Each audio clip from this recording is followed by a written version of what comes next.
हाय. So गॅदरिंगचा वेळ सध्या सुरू आहे. सगळीकडे गॅदरिंग सुरू आहे.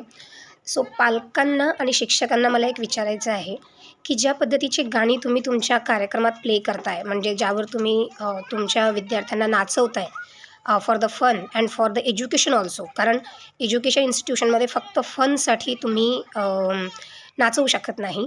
तर तुम्ही त्यांच्या गाण्यांच्या बोलाकडे, काय बोल आहे त्या गाण्यांचे, याकडे कधी लक्ष देताय का तुम्ही?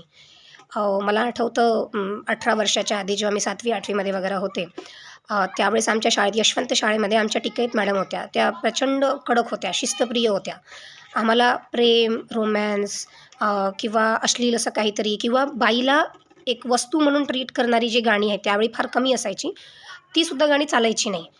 मला आठवतं कुरुक्षेत्रमधलं एक गाणं होतं, बंठन चली देखो ऐ जाती रे जाती रे. त्यातले आतमधले लिरिक्स हे अत्यंत सुपरफिशियल आणि बाईच्या अंगाचं वर्णन करणारे होते. मला ते समजलं नाही. मला त्याचे फक्त बीट्स आवडले आणि बंठनला मी पैठण असं समजले आणि मला असं वाटलं ती तीर्थक्षेत्राला जाती आहे वगैरे वगैरे. सो मी ते गाण्यावर नाचण्याचा हट्ट धरला आणि मोठं गॅदरिंग होतं आमच्या शाळेमध्ये आणि आम्हाला माहिती होतं की हे जर गाणं ऐकवलं तर मॅडम काही आम्हाला अलाउड करणार नाही.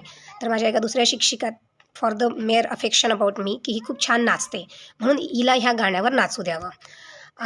तर कुणालाच माहिती नाही आणि डायरेक्ट त्यांनी मला स्टेजवर घातलं आणि ते गाणं आम्ही प्ले केलं.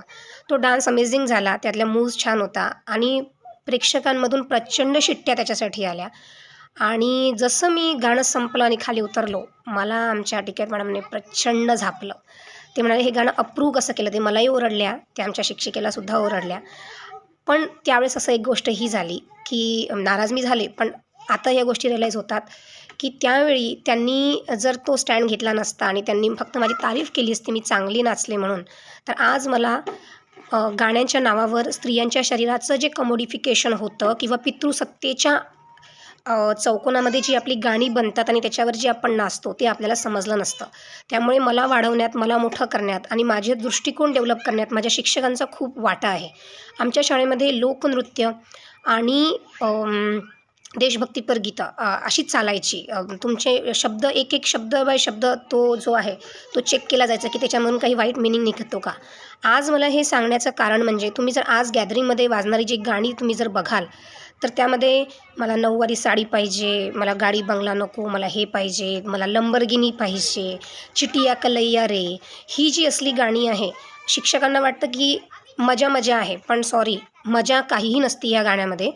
शाळेतलं गॅदरिंग हा एक सांस्कृतिक प्रभावाचा भाग असतो, ज्याच्यातून एज्युकेशन प्लस इन्फोटेनमेंट झालं पाहिजे. त्यांच्या कलेला वाव मिळाला पाहिजे आणि गाणं ही फक्त बीट नसतात.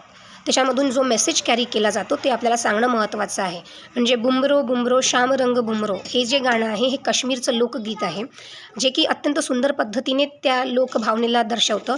त्याच ठिकाणी चिटिया कलैया जर आहे, तर मी जर हे गाणं बघितलं तर तो असं म्हणतं की माझी हातं गोरी असल्या कारणाने तू मला शॉपिंग करव. त्यानंतर मला नऊवारी साडी पाहिजे, हे जे आपल्या महाराष्ट्रातलं तुम्ही जर गाणं बघत असाल तर आज आपण मुली आपल्या चंद्रावर चालल्या आहे, आपण इक्वॅलिटीच्या गोष्टी करतो आणि आपण अशी गाणी प्ले करतो ज्याच्यामध्ये ती मुलगी म्हणते की मला काही नको, मला नऊवारी साडी घेऊन दे. म्हणजे she is not capable of doing that also. तर ह्या ज्या पद्धतीची गाणी आहे किंवा अजूनही अशी प्रचंड गाणी आहे की ज्या गाण्यावर शिक्षकांनीच आधी ऑब्जेक्शन घ्यायला पाहिजे. नसेल तर पालकांनीसुद्धा आपला मुलगा, आपली मुलगी कोणत्या गाण्यावर नाचतं आहे, म्हणजे तुम्हाला जर तुमचा मुलगा अशा वातावरणात मोठा करायचा आहे, अशा वातावरणात तुमची मुलगी मोठी करायची आहे, जिथे तिला तिच्याकडे माणूस म्हणून बघितलं गेलं पाहिजे, जिथे की तिच्यावर कुटुंब व्यवस्थेच्या नावाखाली अन्याय अत्याचार व्हायला नको, तिने स्वतःची इज्जत राखली पाहिजे, स्वतःकडे माणूस म्हणून बघितलं पाहिजे, असं जर तुम्हाला वाटत असेल, सो इट इज इम्पॉर्टंट की तुम्ही गॅदरिंगमध्ये काय गाणी प्ले केली जातात ह्याकडे लक्ष ठेवावं. म्हणजे मला पुन्हा माझ्या गॅदरिंगची तुम्हाला आठवण द्यावीशी वाटते, की 18 वर्षाच्या आधी आम्ही स्त्री-पुरुष समानतेवर आम्ही जुगलबंदी केली होती.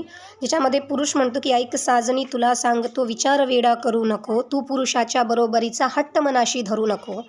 तिथे ती स्त्री म्हणते की मुलगी गेली चंद्रावर, अजूनही तुझा अहंकार का इतका नडतो तुला, का तू स्वीकारत नाही स्त्रीला माणूस म्हणून. ह्या पद्धतीचा तो पोवाडा होता 18 वर्षांच्या आधी. 18 वर्षाच्या नंतर आत्ता तुमच्या शाळेमध्ये ह्या पद्धतीच्या गोष्टी तुम्ही करता का, हा प्रश्न तुम्ही स्वतःला विचारायला पाहिजे. यासाठी पालकसुद्धा तेवढेच जबाबदार आहे. गॅदरिंगचा सीझन संपला, आता लग्नाचा सीझन येणार. तर लग्नामध्ये तुम्ही बघताय आता विशेषतः आमच्या विदर्भाकडे वगैरे 40 डिग्री 42 डिग्री इतकं तापमान असतं. त्या तापमानामध्ये लग्न होतात. ठीक आहे, आईवडिलांना नट्टाथट्टा करायचा इट्स ओके. पण तुम्ही तुमच्या 2 वर्षाच्या 3 वर्षाच्या मुलींना ज्या पद्धतीचे नेटचे तुम्ही फ्रॉक घालून देता, ज्या पद्धतीची ज्वेलरी त्यांच्या अंगावर घालून देता, त्यांना किती गरमी होत असेल, किती कचकच वाटत असेल याचा विचार केलेला आहे का तुम्ही? म्हणजे मुलगी जन्मतःच तिला एक मटेरियलिस्टिक वस्तू, एक कमोडिटी म्हणून, एक प्रेझेंटेबल वस्तू म्हणून आपण समाजाच्या समोर उभं करायचं का? मी एक मूव्ही बघत होते, डॉक्युमेंटरी आहे ती जनरेशन वेल्थ म्हणून Amazon प्राईमवर आहे, ती नक्की बघा.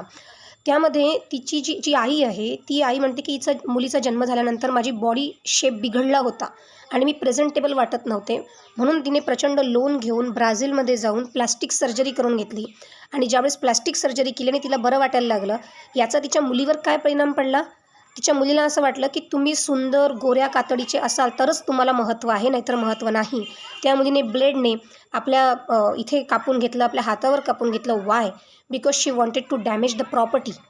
हे प्रॉपर्टी म्हणजे स्वतःच्या शरीराला ॲज अ प्रॉपर्टी म्हणून समजून घेण्याची जी लेवल आहे, इथपर्यंत जर आपण विचार करत असू तर संस्काराच्या नावाखाली पालकांनी आणि शिक्षकांनी आपल्या विद्यार्थ्यांना काय दिलेलं आहे, हा प्रश्न तुम्हाला विचारता आला पाहिजे. सजणं, धजणं, नटणं, चांगलं वाटणं ह्या सगळ्या स्वतःसाठी करण्याच्या गोष्टी असतात. तुम्ही त्या कधीही करू शकतात. You don't require time for it. पण दुसऱ्यावर जबरदस्ती करणं, म्हणजे मी अशा आयासुद्धा बघितलेल्या आहे की ज्यांच्या मुली नट्टाथट्टा करत नाही म्हणून त्यांना वाईट वाटतं. पण एखाद्या आईला ह्यासाठी वाईट वाटत नाही की माझी मुलगी 4 पुस्तकं जास्त कमी वाचते म्हणून. बेसिकली शिक्षक लोक किती वाचतात? शिक्षकांनी महात्मा फुले, सावित्रीबाई फुले, आंबेडकर किती वाचलेले आहे? आपल्या भारताची पितृसत्ताक पद्धती आणि त्यावर ह्या मोठ्या विचारवंतांनी ओढलेले ताशेरी त्यांना किती माहिती आहे? ह्या सगळ्या गोष्टी त्यांना समजतात का?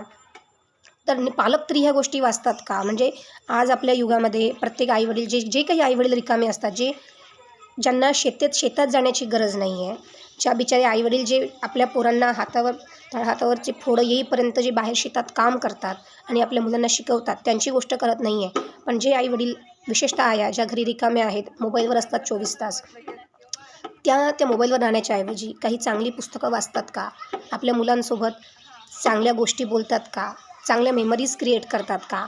माणूस म्हणून आपण कसं घडवतो हे सगळ्यात जास्त महत्त्वाचं आहे आणि त्याकडे तुम्ही लक्ष ठेवावं अशी माझी इच्छा आहे. थँक्यू.